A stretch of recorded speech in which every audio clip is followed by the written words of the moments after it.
What's up, guys? Welcome back to Dream a Little, the podcast that's all about helping you feel confident about your ABDL side. I'm your host, Lo. Thank you so much for tuning in.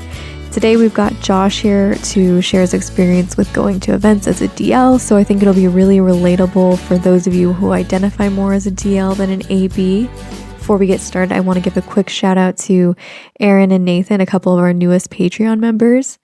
For those of you who are tuning in for the first time, you should know that I'm super passionate about creating nurturing audio role plays that feel authentic and help you get into little space. I release a new episode every Monday in two formats, one for males and one for females. At this point, we've got 700 members, which kind of blows my mind. As requested, I've started offering even longer audio role plays. You can sign up to become a member for only $5. If you want to listen to a preview of my audio role plays to see what it's like, you can do so at thelittlelounge.com/174. That's thelittlelounge.com/174. All right, I won't make you wait any longer. Let's get started. What's up, Josh? How's it going? Oh, it's going great. So happy to have you here. Thanks for coming on the show and taking the time to talk to me. Of course, you as well. Thanks for having me on the show. Of course. So can you tell me a little bit about yourself? What do you identify as within the ABDL community? I'm really just a DL. I've slightly explored some little-ish stuff, but for the most part, I'm just a DL. That's really interesting. I like having a variety of different people on the show because a lot of times I feel like people who come on are more AB, and it's cool to hear from the more DL side. To your show, so I've noticed that. Right. Okay. So you've never been curious about the AB side, or is it something that you maybe haven't had the chance to explore yet? Like, how do you feel about it? I've been to a few meetups. So I do have a few friends in the community. One of them was actually on your show, actually. Oh, that's cool. Yeah, I guess it hasn't been too much my thing personally.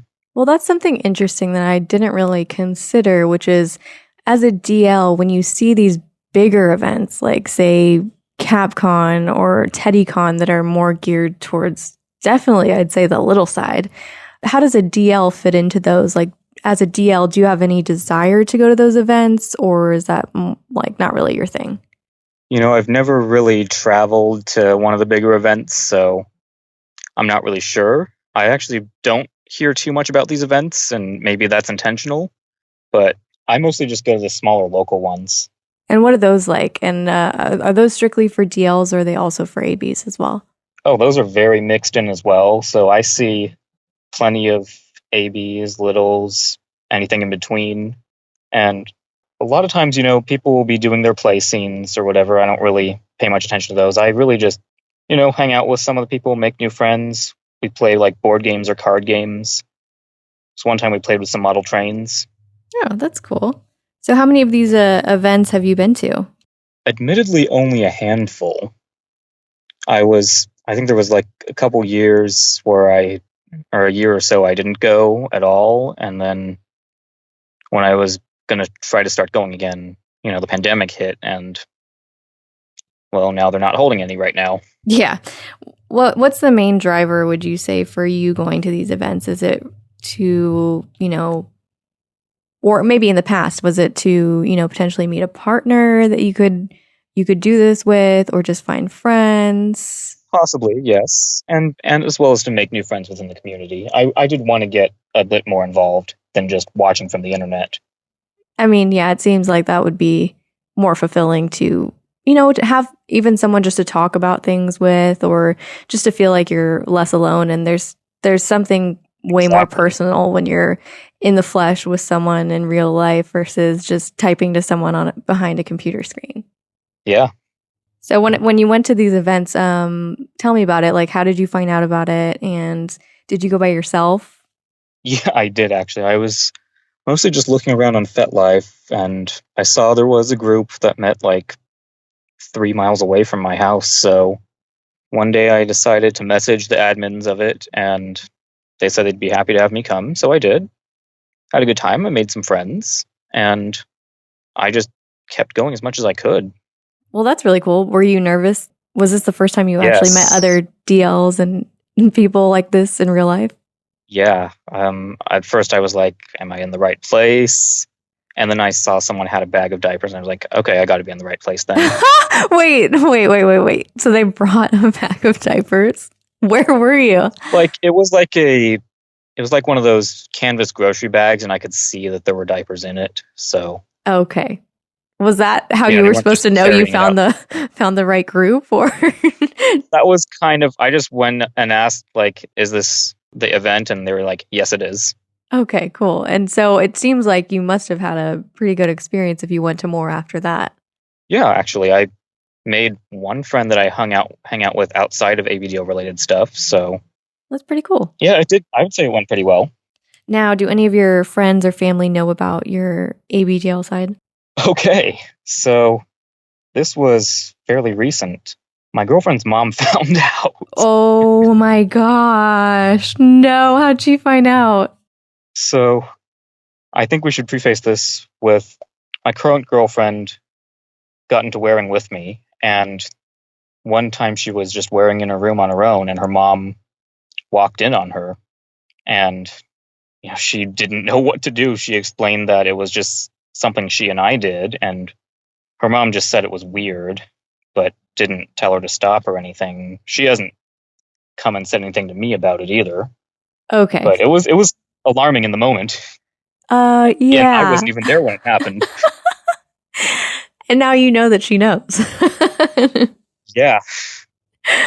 Okay, well, could have been a better reaction, could have been a worse reaction. Kind of neutral. I mean, I know there's a whole thing where it's not good to expose it to unconsenting people outside of it, but that was out of my hands. Yeah, that seemed like a pure accident. I mean, maybe next time her mom will learn to wait after she knocks a little longer. Exactly. All right. So I'm guessing since you said you introduced your girlfriend to being a DL, basically, I want to hear more about that. How long have you guys been together? How did you tell her about it? Okay, so I think we're coming up on a few months now. And I told her, so she and I met on a dating app, and we were talking about porn and other stuff we were into, and I sort of kind of transitioned into it where I showed her some pictures of things that had diapers but other things in them to kind of blur the attention, and she kind of took the bait at that and asked her about it, and I told her I thought it was attractive. Okay, just for clarification, is this before you ever met in person, or is this after you met in person? I think it was just before we met in person. Okay, I like that approach. I figured I learned from my last ex I should tell her early on, and if she's not into it, maybe she's not the right one. I love that. Okay, so was she into it, or was she more neutral like I know a lot of people are? She was curious about it. Okay. So this is how I knew she was curious about it. She told me that she was actually looking stuff up about it on her own, and told me that she was looking to get some diapers on her own. I was like, okay, well, wow. I know where to get some. I know the owner of a shop we can go to, and we just went from there. Okay, cool. So were you there the first time she tried one, or did she do that privately on her own? Yes, she did do that on her own at first, but she had trouble getting it on, so...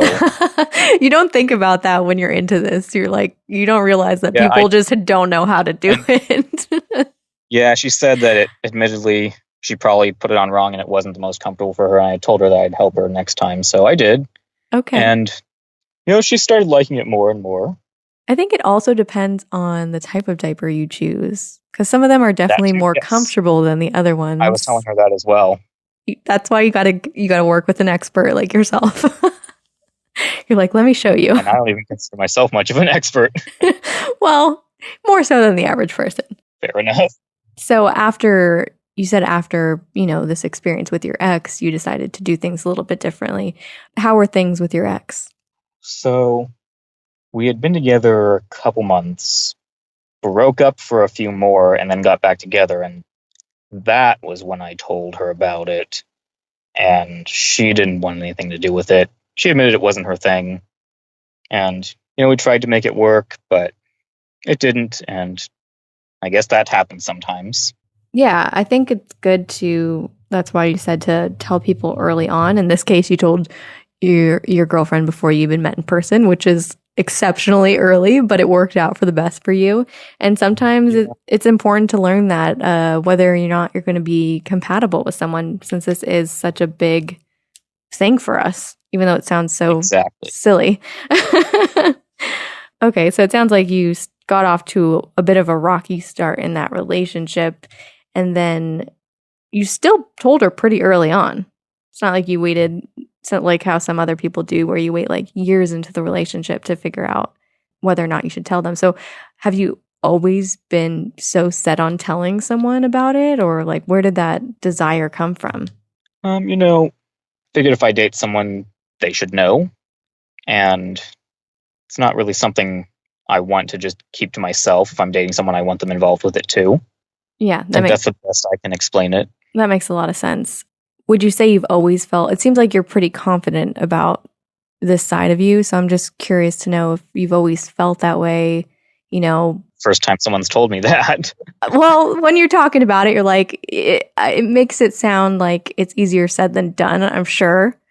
And you have the ability to look back and, you've already done it. But I'm talking about like, before you told her, I'm sure you were probably feeling a little bit nervous and scared about how she would react.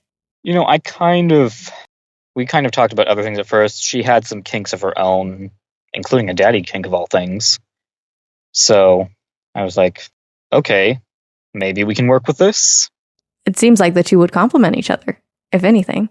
That's what I thought too, but didn't work out. That's the thing. Some people, they always ask me, like, what are some signs that someone could be into this? And honestly, you just never really know if it's going to be something that they are going to enjoy or even be okay with. Even if, in this case, she's got a daddy kink, you think, oh, she's open-minded. And, like that's a little taboo. And she said she was open-minded too. And I was like, I guess okay, she wasn't, I'll say she really wasn't as open-minded as she claimed to be. There's levels, I guess, right? Maybe the person she dated before you was vanilla as they come. So for her, calling someone daddy, that was super kinky. I don't know. Maybe, yeah. Yeah. Well, at least, even though she wasn't into it, was she at least nice about it when you told her?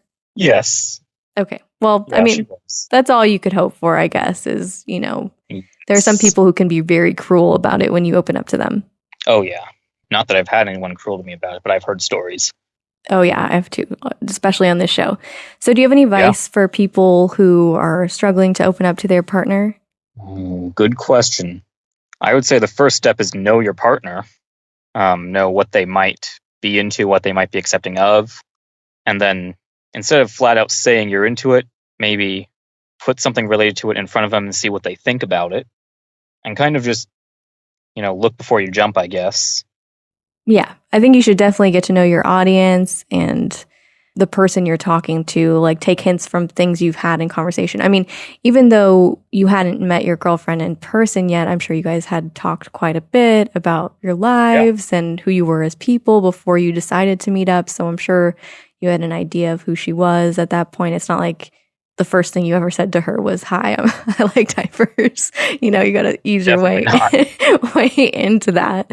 But that's the key. And that's the tricky part, is waiting long enough to know the person, but not too long to the point where you're now withholding a huge secret and they could potentially feel like you've betrayed them by keeping it to yourself, or like they can't trust you at that point because they're like, what else are you hiding from me? If they don't feel like this is the only thing. So it's a delicate balance, but I think that you are onto something here with, being upfront with at least, the first couple of months. I feel like that's really the time when you're really getting to know someone and, you can feel comfortable around them and be honest, and also hit that escape button if things aren't working out. And it's way easier to do that than when you're moved in together, you're getting married, you have kids, and you're... I don't want to be stuck in something long-term with someone who won't be accepting of it. Exactly. And I think that's a huge mistake that a lot of ABDLs get into, is that they let that fear take over, and then they do get stuck in those situations where maybe they open up way later on and they've got all these other commitments and it's just not possible for them to enjoy it, and it causes a lot of stress. So I like your approach to it. I think a lot of people could learn from this, and I want to thank you so much, Josh, for coming on the show and sharing your story. Yeah, no problem. We'll definitely keep in touch, and thanks again for coming on. For sure. Thanks for having me.